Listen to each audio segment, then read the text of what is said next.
Buenas tardes con todos. Empezamos una segunda temporada de nuestro programa Zona Ciudadana de la Fundación Supervisión Ciudadana por la Democracia y hoy vamos a tener una invitada sumamente especial, Susi Piedra, con quien vamos a conversar sobre el papel de los comunicadores, sobre qué hacen, quiénes son, cuál es su alcance y, y ella, como siempre, ha estado abierta a conversar con nosotros. Rodrigo, bienvenido y buenas tardes. Buenas tardes, Muy María buenas Dolores. tardes. Qué gusto, Susi, primeramente saludarte, perdón que te interrumpa. Qué grato tenerte acá. La idea es, y obviamente, aprovechar el momento porque hablar del tema de la comunicación, de los comunicadores en un contexto electoral es muy relevante porque las instituciones, las empresas pueden tener papeles, digámoslo así, o líneas editoriales, pero los comunicadores también tienen su corazoncito y sus predilecciones personales. Entonces hay que nos comentes un poco. Qué grato tenerte. Gracias, María Dolores, y un gusto a todos los quienes nos escuchan y nos miran en estas redes. Un abrazo para ti también, Rodrigo, y yo estoy encantada de compartir con ustedes porque los conozco y sé la calidad humana y el compromiso que ustedes tienen para con el país. Eso me ha animado muchísimo a estar con ustedes. Yo quisiera empezar a comentarles la situación por la que está atravesando el periodismo ecuatoriano. Vivimos un momento atípico por el tema de la pandemia.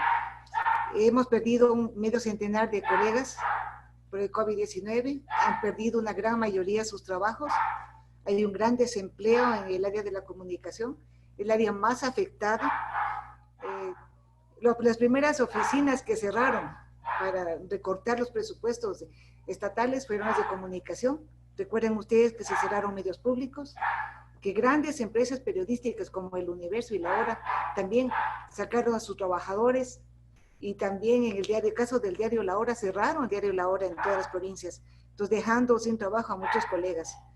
Esas son las condiciones que estamos viviendo, y para que la ciudadanía y los amigos que nos están escuchando tengan una idea de cómo funciona el periodismo en el país.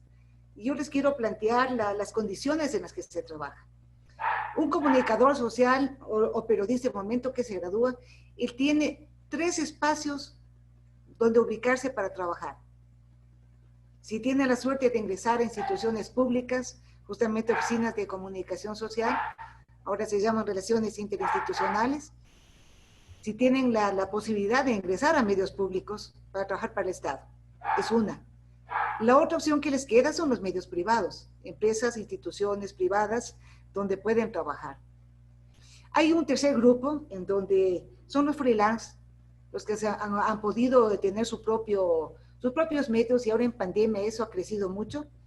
Se ha elevado muchísimo el que tengan su propia radio online, los canales online, los programas online, los programas TikTok. Eso ha crecido increíblemente. Entonces es un nuevo espacio en donde se están ubicando los comunicadores. Y de este último han salido muchos influencers, que es el nuevo nombre que se está dando a las personas que más o menos están conduciendo los criterios de la comunidad. Son personajes que lograron, digamos, asentarse como tales en algún medio de comunicación, en alguna pantalla, y que luego se pasaron ya a sus medios independientes o sus programas independientes. Tenemos varios nombres como la gente de la Posta, tenemos los programas de Carlos Vera, que ellos comenzaron desde atrás y ahora tienen sus propios espacios en donde ellos dan su opinión, dan su criterio para la ciudadanía. Entonces, ese marco yo hoy les quería presentar este día, en la entrevista que tenemos, para que la ciudadanía entienda que el trabajo del periodista no es fácil, que no es cuestión de coger una grabadora o de coger una cámara y decir soy periodista. Los periodistas, para llegar a hacerlo, pasamos por la academia. De ahí nuestra lucha, que ha sido para que en la ley de comunicación, en la primera y en la reforma, se mantenga la exigencia del título. Porque ser comunicación es muy delicado, es exageradamente delicado. Y en el tema de comunicación política mucho más. Tanto María Dolores, tú, Rodrigo, Pati, saben que para ganar una campaña depende de dos estructuras, pero muy básicas, que son las fundamentales. La una es el mensaje y la otra es la estrategia. Y el mensaje es comunicación. La política es comunicación. Y la comunicación tiene mensaje y el mensaje es estrategia.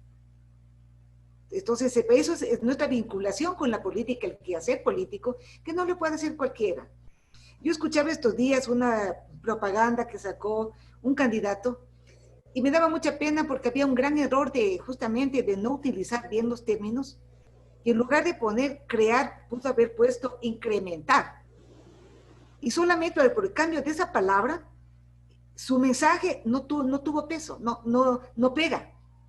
No pega porque no es lo mismo crear, porque crear es cuando no existe nada, a incrementar cuando existen instituciones, lo que el candidato quiere hacer, pero quiere aumentar, o sea, dar mejor servicio.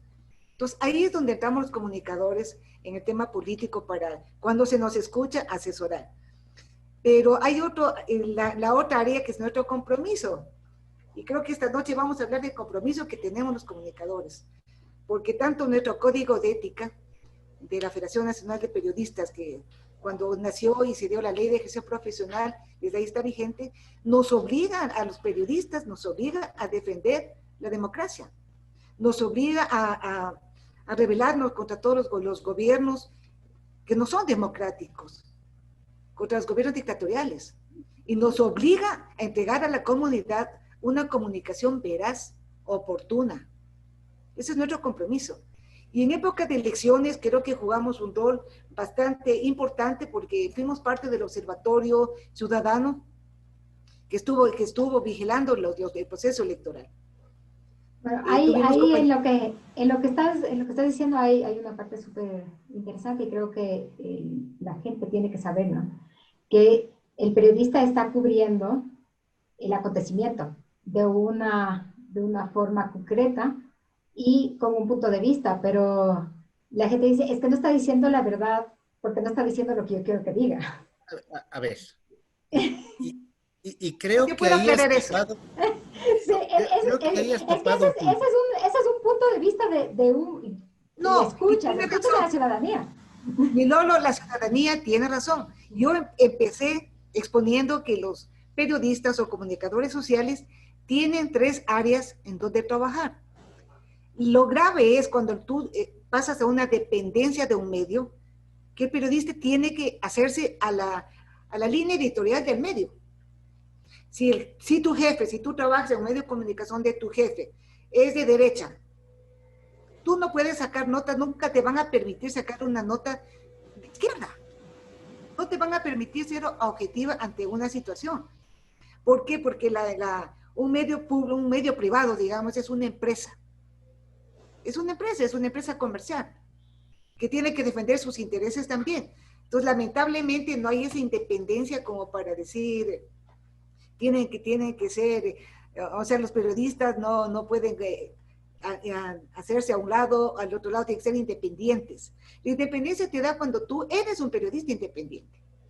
Cuando tú tienes tu propio medio, cuando tienes tu propio espacio, cuando tú te pagas tu espacio y tienen que respetarte tu espacio. Ahí se da la independencia. Porque incluso en nuestro código de ética, que es un librito que lo tengo en la mano, hay una frase muy importante que dice, el periodista no es ni puede ser neutral, porque en la sociedad humana es imposible esa neutralidad, como no sea para favorecer directa o indirectamente intereses populares. Eso es lo que nos marca el trabajo periodístico. Ahora sí, Rodrigo tenía algo que preguntar. A ver, no, yo creo que ahí te basas en la primera premisa. Es con respecto a la famosa frase de la verdad. Existe tu verdad, mi verdad y la verdad. Porque todos, como decía inicialmente, tenemos un corazoncito, más allá de que sea un medio público o sea un medio privado. Los medios públicos conceptualmente son más transversales, con menos corazón, pero precisamente la ley de comunicación que se aprobó el gobierno pasado evidenciaba que el medio público era una herramienta de propaganda. Entonces, el tema de que el medio privado a limitarse, no hay tal. La idea es que los medios tengan libertad de expresar y reconocer que los comunicadores sociales, ahora quienes están a través de redes sociales, se los denomina influencers. Son gente que tiene influencia sobre la sociedad, como lo han tenido periodistas históricamente en determinadas radios o televisiones, y que han expresado su opinión. Y lo vemos todos los días en los medios, sea este el medio del lado uno, del lado dos, del que, no está que está en contra de todos. Pero ahí viene un tema, cuando tú llegas a un proceso electoral en el cual hay una polarización nacional como la que estamos viviendo, porque tenemos una polarización, ¿cómo el medio realmente puede tratar de trasladar la noticia lo más equitativamente posible? O sea, no hacerse ni al uno ni al otro, más allá de la decisión del dueño o más allá de la decisión del gobierno, porque el dueño o el gobierno no pueden influenciar. Y ahí es donde yo sí, y lo digo abiertamente, yo respeto a muchos periodistas que más allá de cualquier contenido, una posición editorial frontal, muchas veces incómoda para el régimen o incómoda para ciertos grupos de la sociedad, pero yo creo que el periodista sí juega un papel presentando también su opinión, tal vez ya cuando cambias a una siguiente etapa, pero la idea es traspasar los hechos tal y cual son. Ok, hubo un asesinato, el que asesinó tenía un cuchillo en la mano y la víctima está presente, hubo un accidente, hay una noticia y se traslada la noticia, pero que haya una suerte de equilibrio. Yo creo que eso sí es importante también en un momento. No sé ahí qué opinas. No, esa es nuestra lucha, que siempre hemos estado en contra de la censura previa, que es lo que se da en los medios. Es una censura previa por la parte ideológica de la línea editorial del medio. Nosotros siempre estamos en esa lucha, Rodrigo. Los periodistas hemos tratado de que en las reformas a la ley de comunicación, la Constitución nos garantiza que no haya censura previa, pero no se cumple. Realmente vivimos en un país en donde desde hace 14 años nadie cumple las leyes, nadie respeta la Constitución. Está todo escrito, pero nadie las cumple.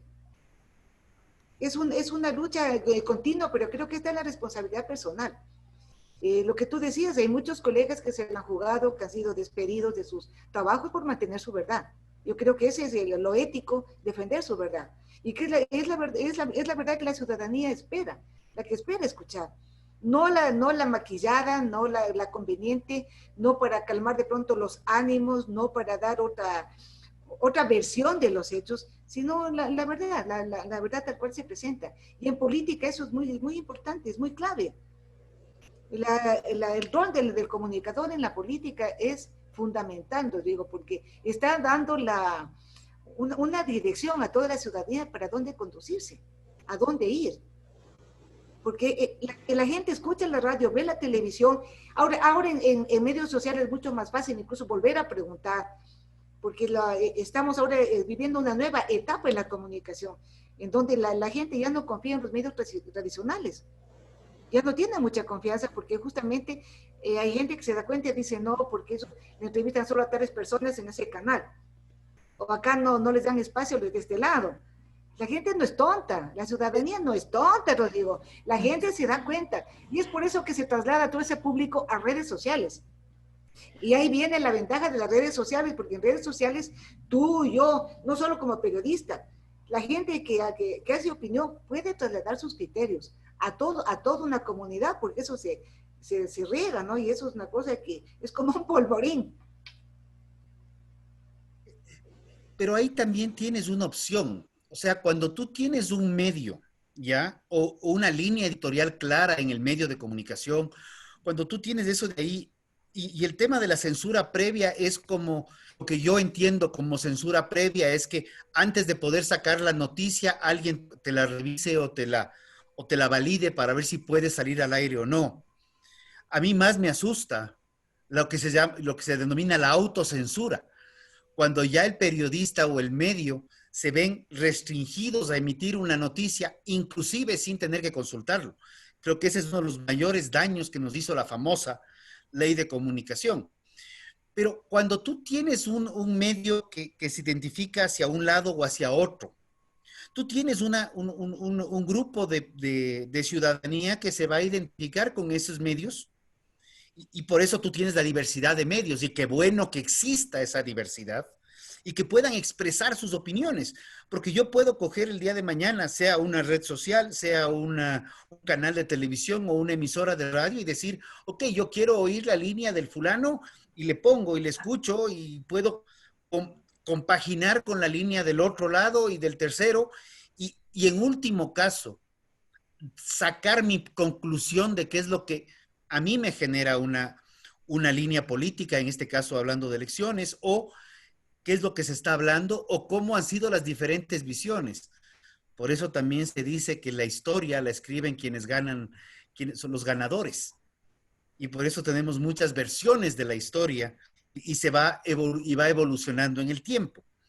Entonces, eso yo creo que es muy rico, eso es necesario. Y una sociedad en la cual haya diversidad es una sociedad que puede construir acuerdos. Cuando no existe diversidad, indistinto la línea política, ahí es donde tenemos problemas. Porque hay un lado que se siente oprimido, el otro se siente predominante y entramos a lo que estamos viviendo, no en el Ecuador, en el mundo entero, que es una polarización cada vez más radical de la sociedad. Y eso creo que es un tema que hay que combatirlo desde todos los frentes posibles. Si lo que tú acabas de decir o digo es justamente la libertad de expresión. Eso es libertad de expresión. Y eso es lo que exigimos, que haya muchas más voces, que haya muchos más rostros, que haya más voces. Mientras más voces, el ejercicio democrático se lo ejerce de mejor manera. Y en la ley de comunicación, recuerda tú que cuando hubo la Supercom, tú ya lo dijiste, pero yo sí quiero repetir para la ciudadanía. ¿Qué pasaba en los medios? Había medios chiquitos, unas radios que la Supercom les multaba. La radio pagaba la primera vez. El compañero sacaba una noticia que a la Supercom no le gustaba, le volvían a multar. A la tercera vez le decía gracias. O deje de hablar de ese tema. O deja de hablar de ese tema o gracias. Tuvimos cualquier cantidad de compañeros sancionados, despedidos, muchísima gente, porque fue la herramienta del gobierno anterior justamente para azotar a la comunicación, azotar las comunicaciones, para que no llegue, ¿cuál es el objetivo? Que no llegue la verdad al pueblo, porque nos querían a todos nos querían obligar a dar la versión, la verdad, como yo le digo, la verdad oficial, Rodrigo. Y ante eso sí nos rebelamos. Vimos muchos que nos rebelamos tratando de romper esos esquemas y comenzando a hacer medios alternativos. Si no te dejan sacar de un lado, te prohíbe tu canal donde trabajas o tu periódico, la gente migró. Recuerda tú que mucha gente de comercio comenzó a migrar, como Martín Payares y todo el grupo de comercio, José Hernández, migraron de comercio porque no tienen la libertad de expresarse directamente con un medio que ellos habían estado muchos años, un medio muy tradicional, que fue vendido y luego ya les fueron cortando la libertad que ellos tenían para hacerlo. No sé si con eso te aporto un poco al criterio que tú me acababas de dar, porque yo coincido contigo, o sea, coincido totalmente, porque eso es lo que pasa. Y no es que eso ha acabado, eso continúa todavía. Los medios públicos nunca han sido públicos, son medios gubernamentales. Son medios gubernamentales, o sea, nunca cumplieron la función de públicos. Y han sido herramientas de publicidad de todos los gobiernos de turno, sobre todo de los dos últimos. Y además con un aparataje gigante, ¿no? Con una cobertura enorme y con todos los fondos posibles para poderlo hacer. Entonces, digamos que el medio privado, o los que tú decías, los periodistas independientes, los que están hablando de su verdad, no tienen el espacio en la cantidad, en el tiempo que tienen los medios, entre comillas, públicos. Sí. Pero hay una gran ventaja, mi Lolo, en eso, de que no tienen de pronto el espacio, no tienen la visibilidad que pudieron haber tenido antes, pero tienen más credibilidad. La gente les cree más. La gente les busca en el internet, busca sus portales porque saben que ahí está la verdad. No creen la verdad que está escrita en otro medio, o no creen lo que escucharon en la televisión. Acuden como a consulta a los portales independientes, porque eso nos da un poco más de garantía de que, como su nombre indica, son independientes, es lo que necesitamos. Y el hecho que sean independientes, y yo creo que esto es importante a veces mencionarlo, o que estén en redes sociales, no implica que estos portales independientes no puedan recibir ciertos financiamientos, porque los periodistas también tienen la mala costumbre de vivir, de comer, de vestirse, o sea, también requieren de un ingreso que los medios digitales sí lo están captando de diferentes formas, así como los medios tradicionales los captan a través de pauta, propagandas del uno del otro, o sea, no hablo de electorales, sino propagandas comerciales. O sea, reconozcamos que eso es una realidad y que el periodismo es un trabajo que debe ser también remunerado. Así es, los medios O viven un de... emprendimiento que debe ser validado. Sí, los medios viven de la publicidad. Si no hay publicidad, ¿de qué comes? ¿De qué vives? En pandemia ya pasó. En pandemia, amigo, presidenta de la FENAPE, me tocó hacer gestión ante el MIES para que les den víveres y pedimos el bono porque había compañeros que estaban pero en una situación muy precaria, sobre todo en las provincias pequeñas, que ganaban, eran los compañeros que trabajaban en medios en donde tenían que ir a conseguir la publicidad, porque eso también pasa en el periodismo. El periodista tiene que ir a conseguir la publicidad para compartirla con el dueño del medio y de ahí para que paguen su porcentaje, porque no se cumple tampoco con lo que dice la ley, con las tablas salariales. Por eso te digo, en este país están las leyes, pero no se las cumple. No se las cumple, tenemos una constitución muy garantista, demasiado garantista, pero en el momento que necesitamos no nos garantiza nada. En el tema de los periodistas, en el tema de la libertad de expresión, a mí me decía una asambleísta, candidata asambleísta, ¿no? Me decía, mire Susana, yo tengo un proyecto para ayudarles a ustedes, para hacer una nueva ley. Y digo, verá señora, no, ya no nos den más leyes. Y hay un montón de tratados internacionales, de convenios, de acuerdos, tenemos todo, la Constitución, todo nos garantiza. Lo que queremos es que se cumpla, que se respeten las leyes. El gobierno afirma que el acuerdo de Tratado de Chapultepec, hay Tratado de Lima, sobre todo el Tratado de Lima que es muy poco conocido, que lo obliga al gobierno a proteger a los periodistas que hacen investigación y los que hacen coberturas de temas sensibles. Y aquí pasa lo contrario, los compañeros que hacen investigación son los más, los que están un poco más desprotegidos, porque justamente la corrupción y lo que ellos investigan viene de parte de funcionarios públicos, de entes estatales, entonces que no les van a dar la protección. Entonces vivimos ese es el escenario del periodismo, lo digo, en el país.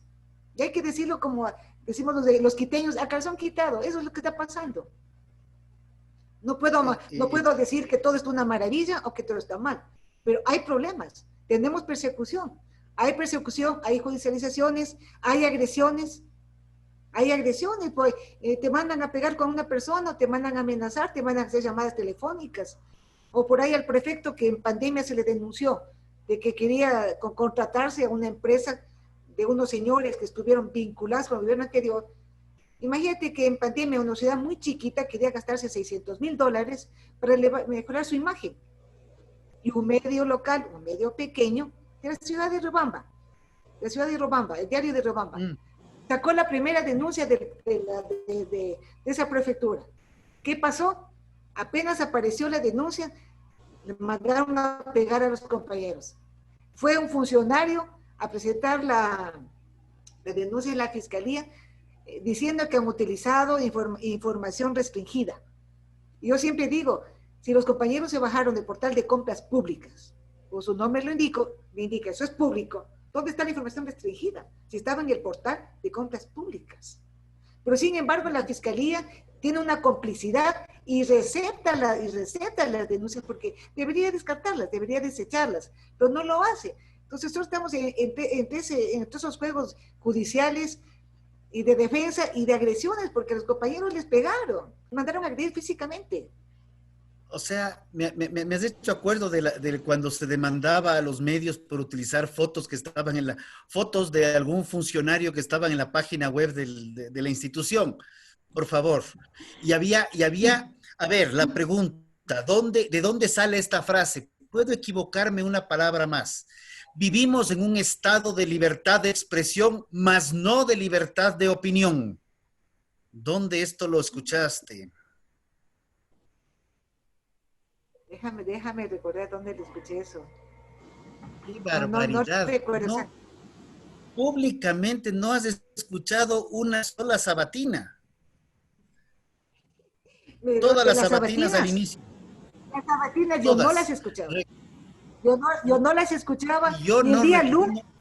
Todos los lunes preguntaba a mi secretaria, porque en ese tiempo, acuérdate que yo era presidenta del Colegio de Periodistas de Pichincha. Acuérdate que en esa época, Lori, cuando trabajamos juntos por el país, yo era presidenta del colegio.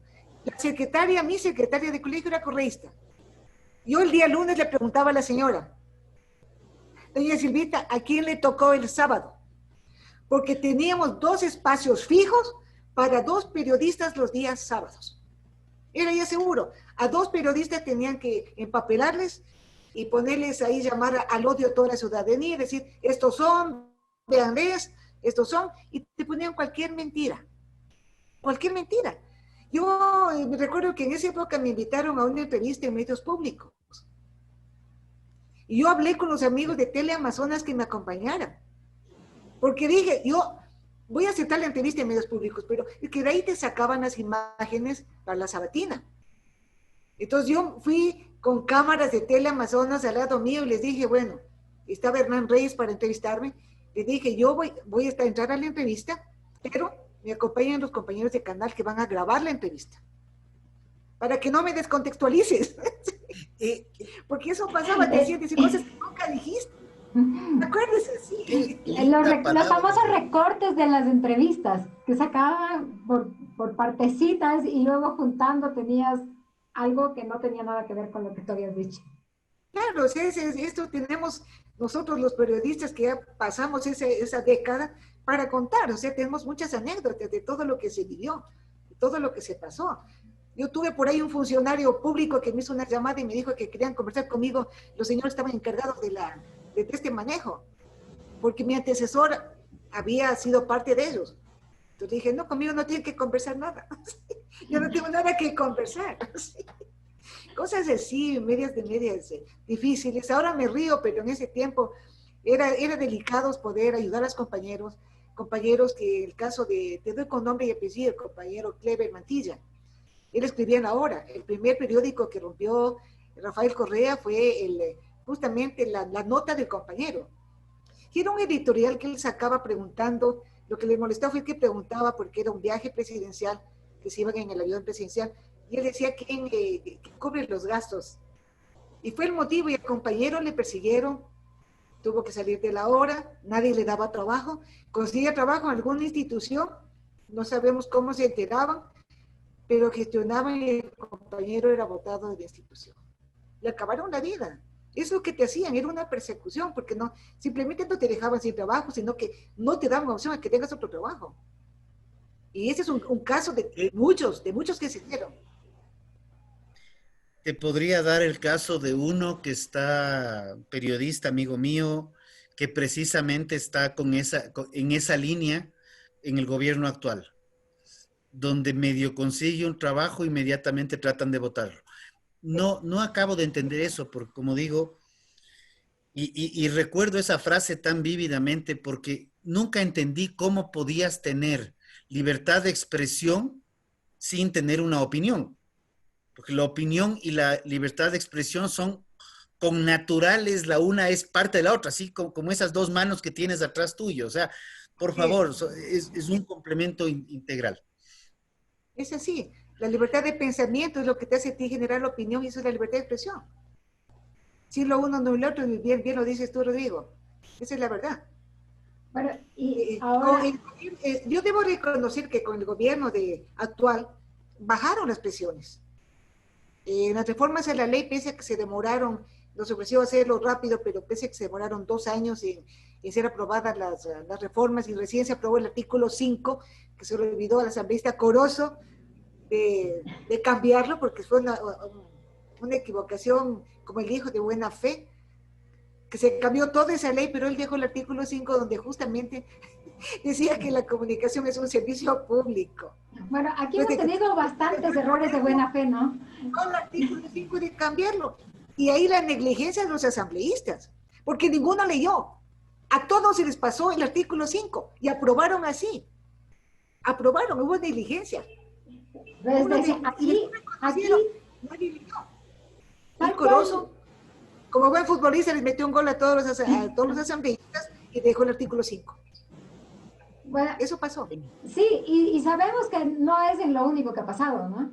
Entonces, sabemos que hay una cantidad enorme de errores de buena fe y sabemos también que es por desconocimiento, por falta de interés, porque, entre comillas, se les pasó o alguien pasó por ahí. Estamos conscientes de eso. Ahora, frente a lo que se nos viene, ahorita tenemos dos escenarios contrapuestos que son radicalmente distintos, ¿sí? ¿Qué se espera para el periodismo?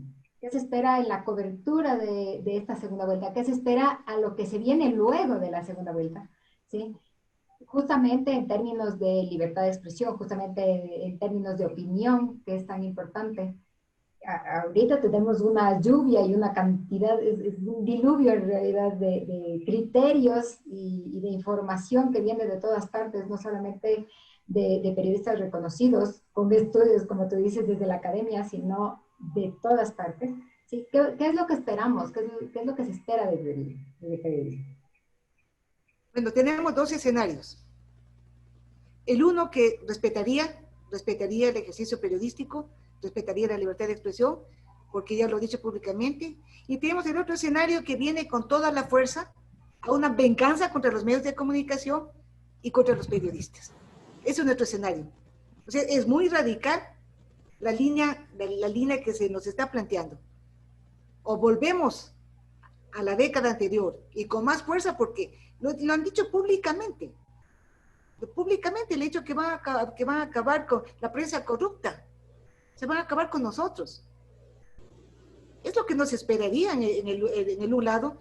Y en el otro lado, de pronto podríamos trabajar con tranquilidad, porque ha habido ya lo del ofrecimiento de respetar a los gremios, de respetar la libertad de expresión, de respetar a los medios, y más bien creo que podríamos avanzar en el tema de comunicación, porque el Ecuador como país tuvimos un retroceso de 14 años en comunicación.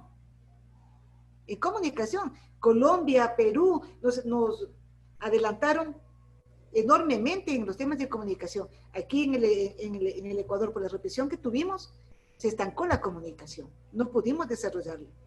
Estamos atrasados aquí en comunicación. Apenas en este gobierno hemos tratado de salir un poco, pero nos falta muchísimo. Entonces, ese es el escenario, Lolo, no tenemos más opción. Acá o acá.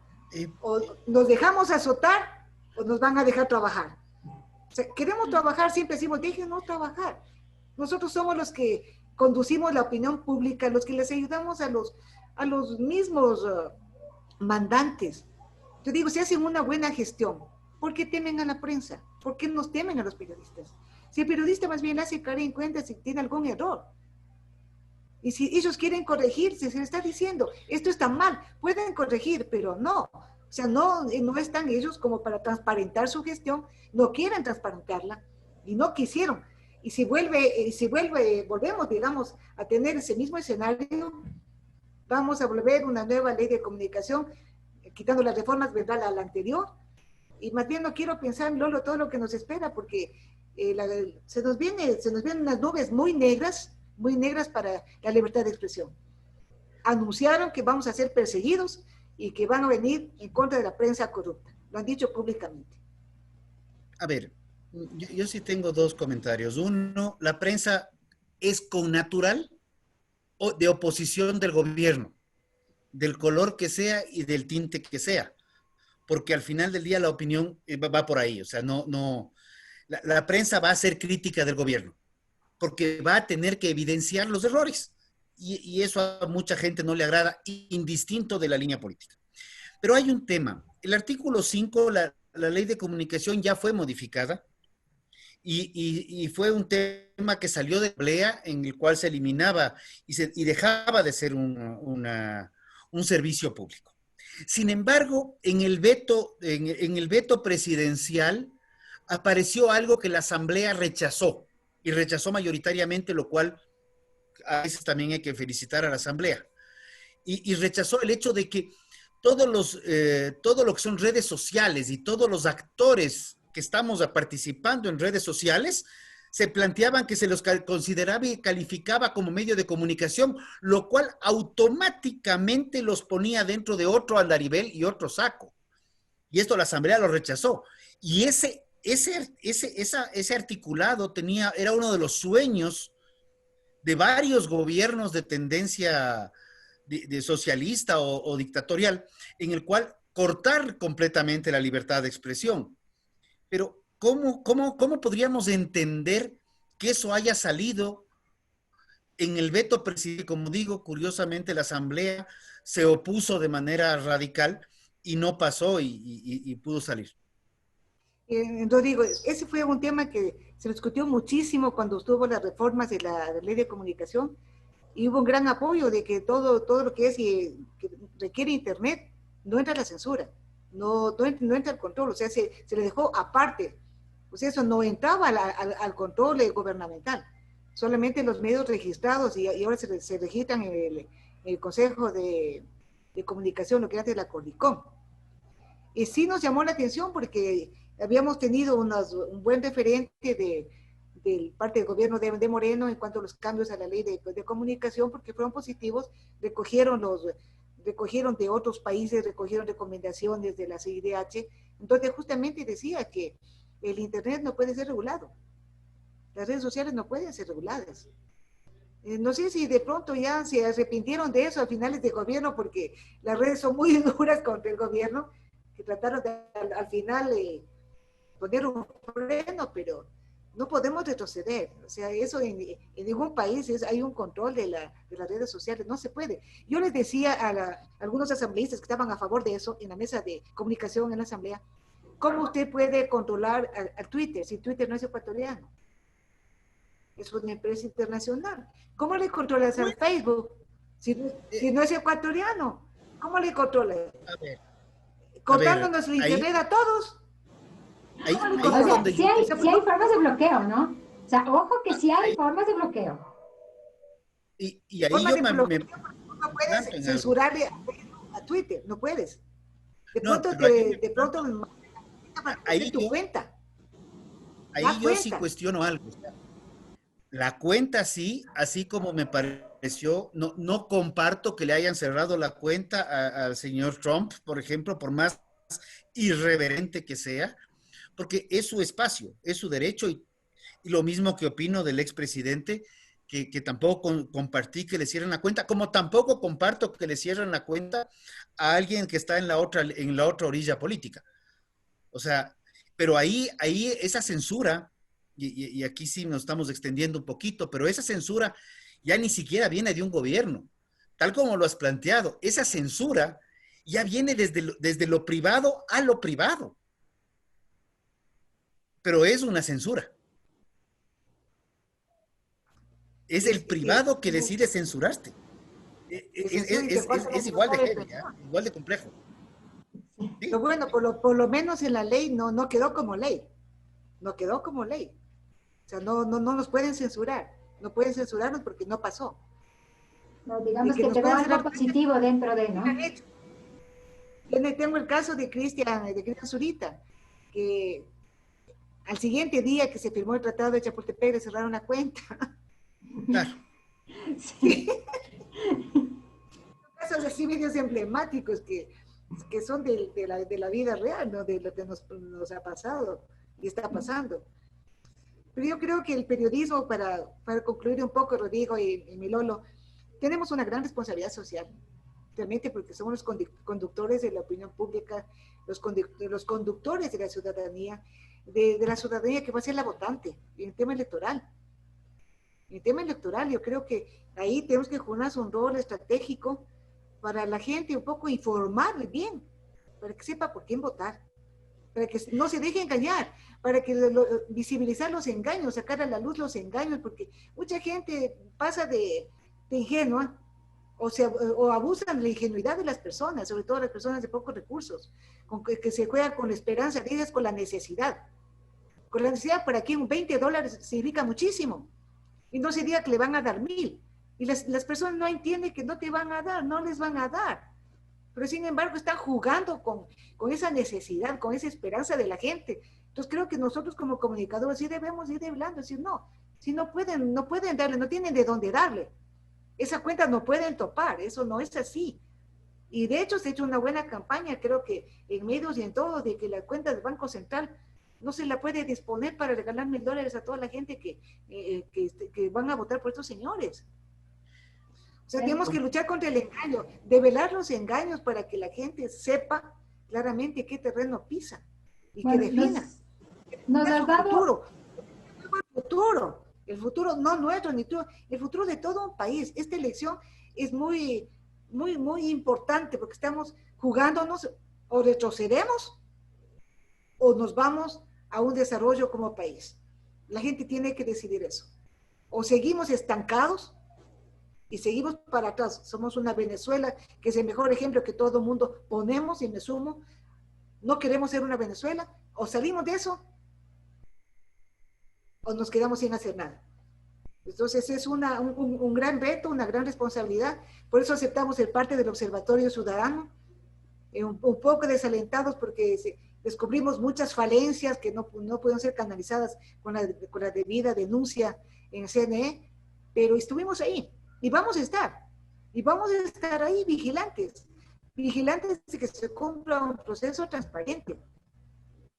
Y qué lástima que no pasó lo de la Fiscalía ni tampoco lo de la Contraloría para que pueda ingresar a hacer una auditoría de lo que pasa dentro del CNE. Nosotros apoyamos eso.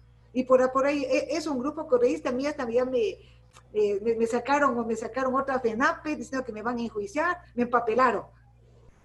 Por decir eso, por decir que apoyar que la Contraloría ingrese al CNE. Y siempre yo digo, si nada debes, nada temes. Si tus cosas son transparentes, ¿por qué te opones a que te vengan a revisar? ¿Cuál es el miedo a que entren a revisar? O sea, la situación del país es crítica. La situación de CNE, creo que todos desconfiamos. Todos desconfiamos de CNE. Mientras más campaña hacen de que ha sido la primera vuelta transparente, yo cada vez dudo más. Porque digo, Bueno, pues esas cosas con yo sé lo difícil. No necesita estar justificando en medio de campaña. Sí, sabemos lo difícil que es no te escuché. Sabemos lo difícil que es la situación, sabemos lo difícil que es estar en ese lado, conocemos, creo que los tres conocemos bastante bien lo complejo de hacer este tipo de llamados y de denuncias y de pedidos y que no se den. Pero te cuento que aquí en el programa nosotros siempre tratamos de ver de alguna forma algo positivo. Entonces, quisiera pedirte que nos des un mensaje positivo para las personas que nos ven, para las personas que nos escuchan, para las personas que necesitan entender cómo funciona esta misión del periodismo. No, decirles a la gente que nos escuche que los periodistas somos sus ojos, muchas veces somos sus voces, nos escuchamos en sus voces, en sus ojos, en sus oídos. Y nuestra misión es transparentar la verdad, entregarles una verdad que muchas veces no tienen acceso, darles una información oportuna para que ellos puedan tener su criterio y crearse una opinión.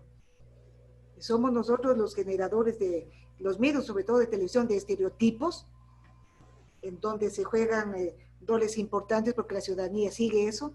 Pues somos los que abrimos el camino de opinión a la ciudadanía. Entonces, no nos teman, los periodistas no somos malos, no somos malas personas. Somos ciudadanos también que tenemos una responsabilidad social mucho más grande que cualquier otra profesión, porque nosotros ejercemos nuestra profesión con un derecho, es el derecho a la libertad de expresión. Con ese derecho nosotros trabajamos. Y ustedes saben que sin comunicación no hay democracia. Y mientras más voces hayan dentro del periodismo, hay más ejercicio democrático. Y nosotros luchamos y velamos que nuestro país sea democrático. Esa es nuestra función, garantizar la democracia a todo el país, a todos la población de ecuatorianos y a todos. Esa es nuestra misión. Muchísimas gracias, Susi, ha sido realmente un gusto tenerte aquí, escuchar esas ideas, conocer un poco más y poder difundir lo que es el trabajo periodístico desde ese punto de vista tuyo, como presidenta de la FENAPE, que es como el punto más alto dentro del periodismo nacional. es importante que, como tú dices, la gente sepa que el periodista es los ojos y es quien está en el momento en que el ciudadano no puede estar. Así Y que somos la voz de los sin voz también, mi Lolo. la Que voz de mucha los gente sin que voz también. somos la voz. Por supuesto que sí. Bueno, no se olviden a todos quienes nos están viendo y escuchando, no se olviden de seguirnos en nuestras redes Super Ciudadana, en Facebook, Twitter y en Instagram. Gracias, Rodrigo, por esta tarde también. Y nos estaremos viendo la próxima semana.